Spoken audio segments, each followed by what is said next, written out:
बिस्मिल्लाहिर्रहमानिर्रहीम। अस्सलाम वालेकुम नाजरीन, मैं हूं आपका होस्ट गुलाम मुस्तफा सिंधु और आप देख रहे हैं सिंधु पी के यूट्यूब चैनल।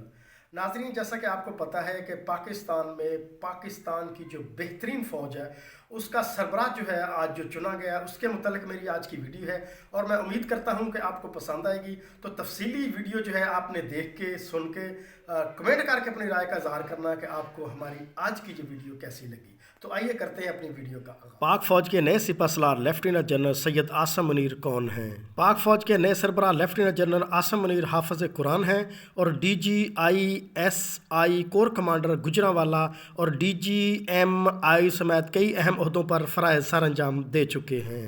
तफसीलात के मुताबिक पाक फ़ौज में सीनियर तरीन लेफ्टिनेंट जनरल आसम मुनीर को पाक फ़ौज का नया सरबराह तैनात कर दिया गया। लेफ्टिनेंट जनरल आसम मुनीर पाक फ़ौज के सीनियर तरीन 3 स्टार ऑफिसर हैं। उन्होंने ऑफिसर्स ट्रेनिंग स्कूल से तरबियत मुकम्मल की और पाक फ़ौज की फ्रंटियर फोर्स रेजिमेंट में कमीशन हासिल किया।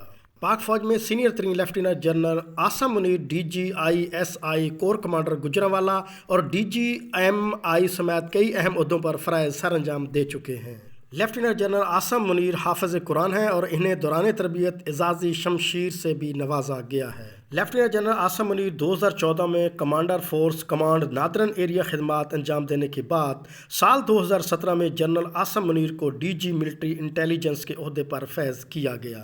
अक्टूबर 2018 में इन्हें लेफ्टिनेंट जनरल के ओहदे पर तरक्की दे दी गई, जिसके बाद जनरल आसम मुनीर को DGISI तैनात किया गया। कुछ अरसा खिदमात की अंजाम दही के बाद इन्हें जून 2019 में कोर कमांडर गुजरांवाला के ओहदे पर तैनात कर दिया गया। जनरल आसम मुनीर अक्टूबर 2021 से GHQ में क्वार्टर मास्टर जनरल के फराइज़ सर अंजाम दे रहे थे। वज़ीर आज़म पाकिस्तान ने अपना आईनी इख्तियार इस्तेमाल करते हुए लेफ्टिनेंट जनरल सैयद आसम मुनीर को नया आर्मी चीफ मुकर्रर करने का फैसला किया। लेफ्टिनेंट जनरल साहिर शमशाद मिर्जा को chairman joint chief of staff committee बनाया जाए। वज़ीर आज़म शहबाज शरीफ की जानब से नए आर्मी चीफ की तैनाती से मुतल्लिक सदर मुमलिकत डॉक्टर आरिफ अलवी को इरसाल कर दी गई है। इससे कबल वफाकी कबीना के इजलास में लेफ्टिनेंट जनरल सैयद आसम मुनीर को बरकरार रखने और आर्मी चीफ बनाने की मुतफिका तौर पर मंजूरी दे दी गई थी। इन्हीं मालूमात के साथ अपने होस्ट गुलाम मुस्तफा सिंधु को दीजिए इजाज़त। मिलते हैं नेक्स्ट वीडियो में। अल्लाह हाफिज़।